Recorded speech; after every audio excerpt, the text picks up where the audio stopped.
Allahumma salli ala sayyidina Muhammad wa ala ali sayyidina Muhammad.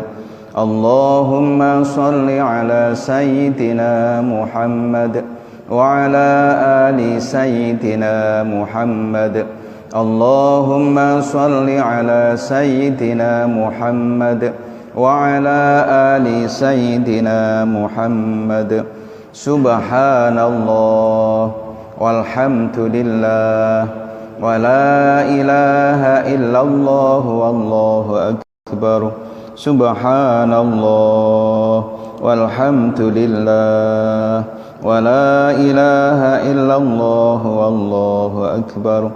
Subhanallah walhamdulillah wa la ilaha illallah wallahu akbar. Hasbunallah wa ni'mal wakil, ni'mal maula wa ni'man nasir. Hasbunallah wa ni'mal wakil, ni'mal maula wa ni'man nasir.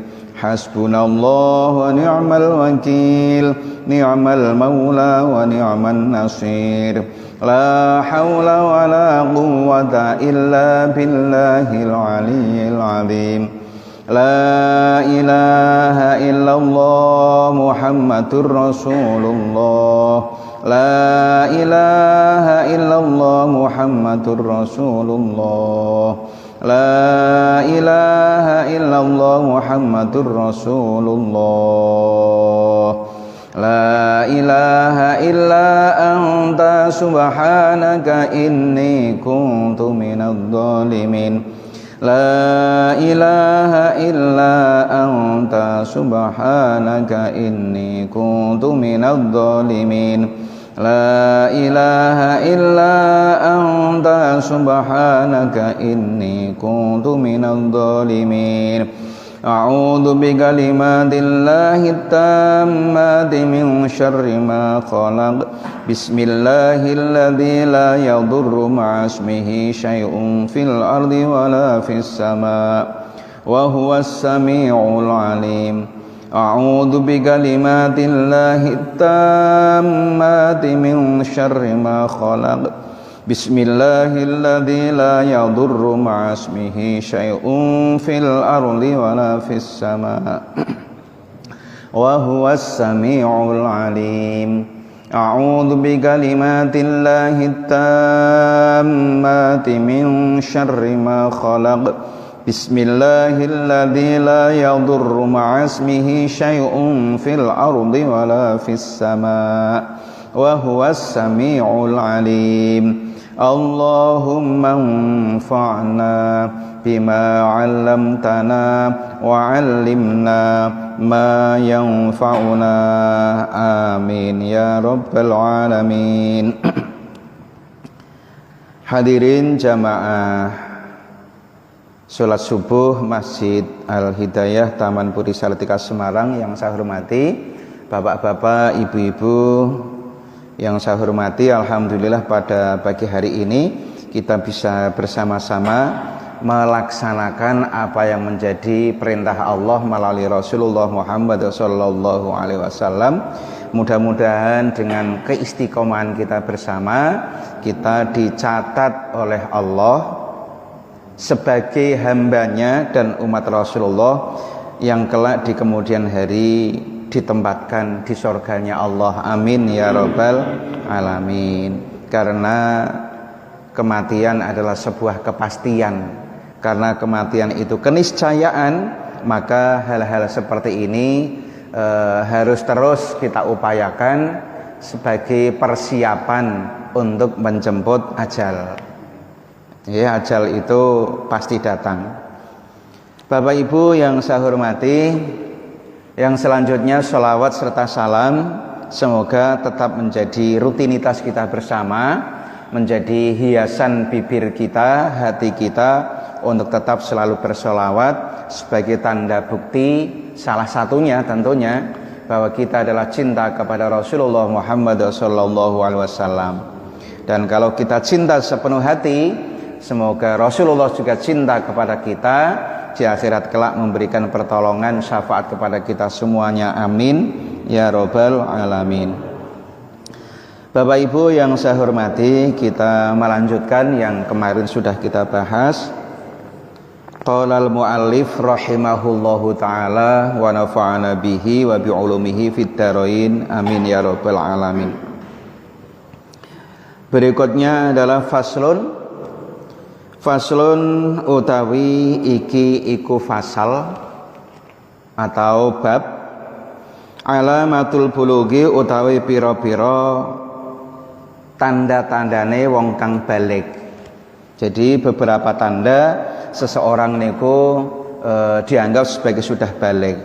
Apa kaitannya kalau balik? Kalau orang itu sudah balik berarti dia sudah harus mengerjakan segala yang diperintahkan oleh Allah dan meninggalkan segala perkara yang dilarang oleh Allah. Mengapa sudah balik?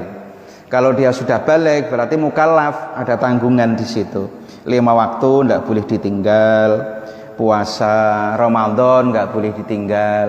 Kalau belum balik Pak, ya kalau belum balik dia masih tergolong belum terkena kewajiban, sehingga dia masih belajar untuk tidak meninggalkan perintah dan belajar untuk menjauhi segala hal yang dilarang karena belum balik.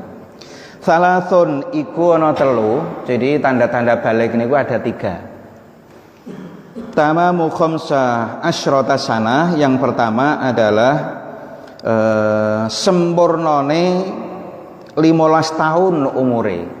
Jadi kalau orang itu sudah sampai pada usia 15 tahun, maka dia sudah dianggap balik.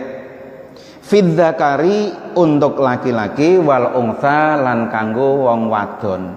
Mbah lanang, mbah wedok nek sudah usia 15 tahun itu berarti sudah balik. Berarti dia sudah harus sholat, dia sudah harus puasa kalau Ramadan dan seterusnya. Intinya tinggalkan dosa dan laksanakan perintah. Mengapa sudah balik? Wal ikhtilamu lan ngimpi. Tanda-tanda yang kedua, dia pernah ngimpi. Ngimpi napa Pak? Ngimpi sangar? Enggak. Ngimpi ya, untuk orang dewasa itu ngimpi keluar supirma. Kula mboten iso nek ngomong sperma, mboten iso. Isone supirma. Nek enten ene dadi supirman. Nah, supirman niku kancane kula mbiyen, dosen Undip, tapi beliau sudah dipundhut oleh Allah, semoga ditempatkan di tempat yang mulia. Jadi ngimpi keluar sperma fidzakari wal untha, baik itu laki-laki maupun perempuan. Jadi meskipun belum 15 tahun dia sudah ngimpi seperti itu, berarti sudah balik. Umurnya lebih 7 tahun nggih. Jadi ini tanda-tanda yang kedua. Yang pertama tadi 15 tahun itu enggak ada tanda-tanda apapun, berarti 15 tahun ya sudah balik dia. Belum 15 sudah ngimpi, balik dia, laki-laki maupun perempuan. Litis isinina lan ing dalem wis umur 9 tahun. Niki wau masih kelanjutannya. Jadi dia ngimpi laki-laki maupun perempuan meskipun masih usia 9 tahun. Ya, meskipun masih usia 9 tahun. Wal haidu, dan dia sudah haid. Fil untha ing dalam wong wedok, orang wanita, seorang perempuan, litis isinina krana pun umur 9 tahun. Untuk perempuan kalau dia 9 tahun sudah haid, maka dia sudah balik. 9 tahun sudah haid berarti balik, dan dia harus segera dan dia tidak boleh meninggalkan perintah Allah dan harus melaksanakan yang diperintahkan dan tidak boleh dan harus meninggalkan yang dilarang oleh Allah. Sudah balik. Nah, sekarang ini sering saya sampaikan Bapak Ibu jamaah, bocah-bocah niku banyak sekali yang serasa tidak merasa menyesal ketika tidak melaksanakan sholat. Lah untuk lingkungan kita nggih, niki saya sering juga anak-anak yang di sini yang ngaji sore itu saya tanya, dan rata-rata mereka itu sholatnya hanya maghrib. Maghrib pun kadang-kadang, duhur, asar ndak, isya ya kadang-kadang, subuh blas malah. Itu rata-rata, tidak semuanya loh nggih, itu rata-rata. Nah, padahal Nabi sudah menyampaikan muru auladakum, perintahlah anak-anakmu untuk melaksanakan lisolah, untuk sholat itu lisab'in, ketika usia 7 tahun. Usia 7 tahun itu ambang, ya maksimal segera diajarkan mereka untuk sholat, diajari sholat, diajari puasa dan seterusnya. Itu sudah belajar. Kalau usia 10 tahun kok dia meninggalkan sholat, meninggalkan 10 tahun, maka fadribuhu, kata Nabi, fadribuhu, pukul dia. Nah ini nek nganggo referensi ini psikologi ini wong-wong barat, ya ini penganiayaan, ini kata-kata pukul. Tapi Islam punya cara, pukulnya itu di tempat-tempat yang diperbolehkan, nggak boleh memukul di tempat yang dilarang. Lu yang tentu Pak sing dilarang, oh banyak. Di mana? Antara lain muka, itu dilarang. Umat Islam mukul muka ketika mendidik tidak boleh. Apalagi kepala. Yang diperbolehkan yang mana? Ini di bagian pantat, ini yang banyak-banyak dagingnya niki loh Pak. Pokoknya yang banyak daging di bagian belakang niki. Karena apa? Tujuannya untuk mendidik. Jadi nggak boleh di tempat-tempat yang berbahaya, termasuk tengkuk dan seterusnya. Apa meneh Pak nesu ora kontrol, pokoknya nyabeti sak kenone. Wah iki bubar iki, malah rumah sakit iki. Jadi fadribuhu, pukul dia di tempat yang diperbolehkan untuk mendidik. Mengapa? Karena dia sudah berani meninggalkan sholat. Sholat itu kan wajib. Nah itu. Dan di sini kadang-kadang masih banyak anak-anak yang sering saya tanya itu meninggalkan. Tapi karena seringnya saya tanya, akhirnya alhamdulillah tadi sholat dah asar. Sholat di mana? Di rumah. Alhamdulillah. Dan jenengan nggih percaya Pak ya, saya harus percaya karena dia jawab gitu, dan saya sudah menanamkan kepada dia yang jujur loh ya, jujur itu masuk surga, kalau bohong masuk neraka. Ya alhamdulillah, mudah-mudahan betul-betul jujur. Sering saya tanya, biar dia ketika saya tanya dia melaksanakan sholat, ketika mau berangkat pun ditakoi aku rak sholat, wah dan seterusnya. Maka Bapak Ibu monggo putra putrinya dibiasakan untuk tidak meninggalkan ibadah apalagi yang wajib. Ben apa? Biar nanti kalau sudah balik ini dia terus melaksanakannya. Dan juga nanti kalau kita meninggal Bapak Ibu, supaya dia tertib mendoakan kita. Itu harapannya. Jadi itu untuk tanda-tanda balik. Selanjutnya Bapak dan Ibu, faslun. Utawi iki iku fasal syurutu ijya'il hajari, utawi piro-piro syarat cewek istinja, cewek cawi nggih, dengan menggunakan batu. Oh, itu toh Pak, cawi ngagem batu boleh dengan beberapa syarat. Jadi niki adalah sebagai rukhsah. Rukhsah itu keringanan. Apabila memang jenengan lagi misalnya camping atau jenengan mengadakan perjalanan mendaki gunung, tidak ditemukan air. Nah ini kan ketika pakai batu kan, ketika tidak ada air, tidak menemukan air, maka boleh menggunakan batu. Thamaniyatun iku ana 8. Jadi syaratnya ada 8. Ayyakuna Arab yang toh ono salah swijine bisalasati iku kelawan telu. Jadi waktune telu, beberapa keterangan 3 itu adalah minimal. 3 niku minimal, atau batunya 1 tapi ujungnya 3. Ujungnya 3 niku minimal loh, karena di sana kalau misalnya beristinja sudah menggunakan 3 batu ternyata belum bersih, maka harus ditambah batu yang lainnya. Kalau menggunakan 3 batu baru 2 Pak. Itu sudah bersih, tetap harus digenapi dengan yang ketiga. Itu minimal.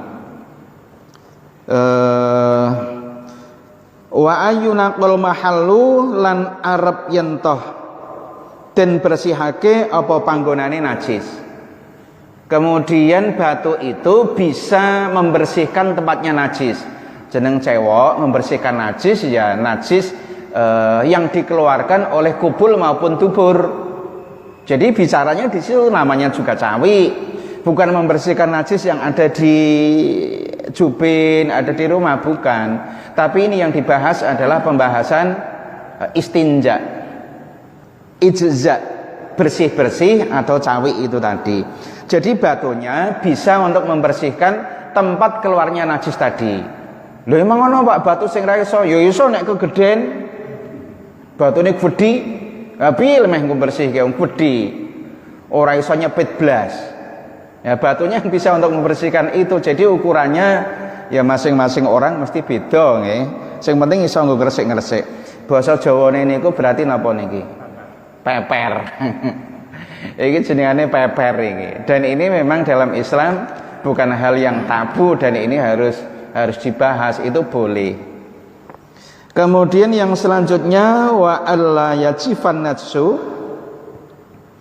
lan arep yen toh ora garing apa najis. Yang kedua yang ketiga. Tadi yang pertama watune kudu telu minimal, yang kedua iso nggo resik-resik nggone niku wau, dan yang ketiga najisnya belum garing. Jadi ora le buang hajat le neng mburi iki ora 3 jam mau. 3 jam nembe golek watu. Wah ini wis ora pas, ora bener. Jadi belum kering. Karena kering ya ora iso, malah lecet kabeh akhire. Guaring digosok-gosok repot niki. Jadi nggih wong genah kene ora ana banyu siap-siap golek watu sik wonten lho. Siap-siap golek watu sik jenengane neng alas nggih. Terus selanjutnya wala yantakilu lan arep yen toh ora pindah apa najis. Najisnya niku tidak nyepret-nyepret. Ora beralih. Yes, pokoknya normal lah kondisinya gitu. Nek nyepret-nyepret ya piye? Wis kangelan ra iso meneh wong watune mung sakmono repot. Wala yatra'a lan ora arep yen toh teko alaihi ing atase najis akharu kang liya. Jadi najis ketika kita tadi buang hajat itu tidak tertutup oleh najis lain, benda lain meskipun benda itu suci. Ya piye menutupi tempat itu lemeh ngresiki piye ndak bisa. Ndak harus tertutup dengan benda yang lain entah najis atau suci. Wala yujawiza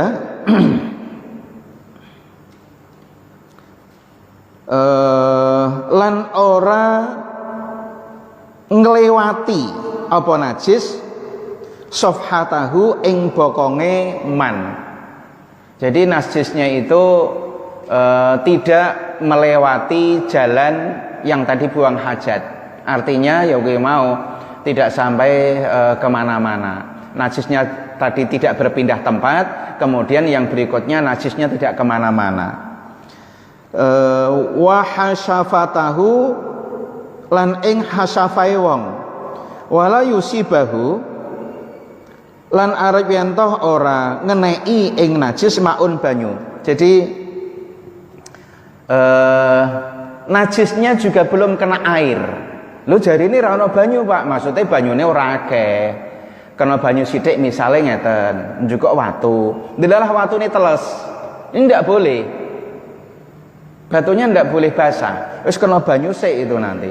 Lah nek kena banyu pripun ya ora iso nggo nguwek wong sudah kena air dulu, meskipun air mungkin kena godong sing basah, kena kertas yang basah, bukan kena air dalam pengertian banyune akeh. Nek ana banyu akeh ya ora usah nggo watu. Jadi batunya kering itu tadi, nggak boleh batu yang basah. Karena kalau batu basah itu nanti begitu diusapkan bukan bersih malah kemana-mana lagi. Karena ada air itu tadi, maka di sini disampaikan nggak boleh kena itu. Wa antakuna lan arab yen toh ana opal ajaru pira-pira watu tahiratan batunya suci, enggak boleh batu yang sudah kena najis. Lah ini berkembang Bapak Ibu. Itu kan biyen Pak waktu. Nek saiki nganggo tisu pripun? Pakai tisu. Jadi beberapa keterangan di sana disampaikan syaratnya adalah suci. Yang kedua syaratnya padat. Jadi nggak boleh yang menggunakan benda yang misalnya empuk, misalnya malam dolanane bocah niku nggak boleh, harus benda padat. Kemudian tidak boleh sesuatu yang dihormati. Oleh membersihkan nganggo makanan, nganggo roti, nggak boleh. Pakai makanan nggak boleh. Itu kan sesuatu yang dihormati, mosok nggo ngresiki. Lah terus tisu itu tadi lah, tisu adalah itu termasuk yang diperbolehkan. Tisu diperbolehkan dengan catatan lagi tidak ada air.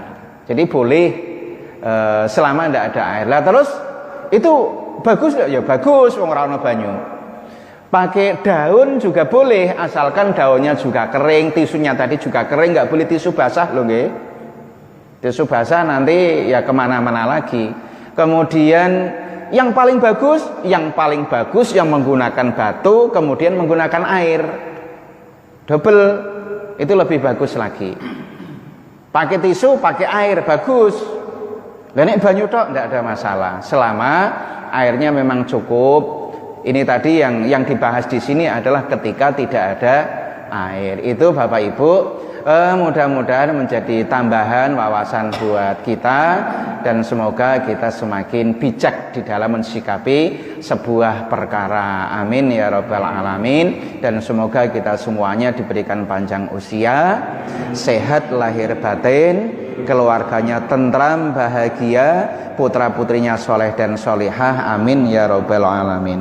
Allahumma sholli ala sayyidina Muhammadin tibil qulubi wa tawaiha wa afiyatil abdani wa shifaiha wa nuril absari wa diyaiha wa ala alihi wa sahbihi wa sallim. Li khamsatun udfi biha harral wabail hatima al-mustafa wal murtada wa banahuma wa Fatima wal afu minkum wallahul muwafiq ila aqwamit thoriq. Assalamualaikum warahmatullahi wabarakatuh. Allahumma shalli ala Muhammad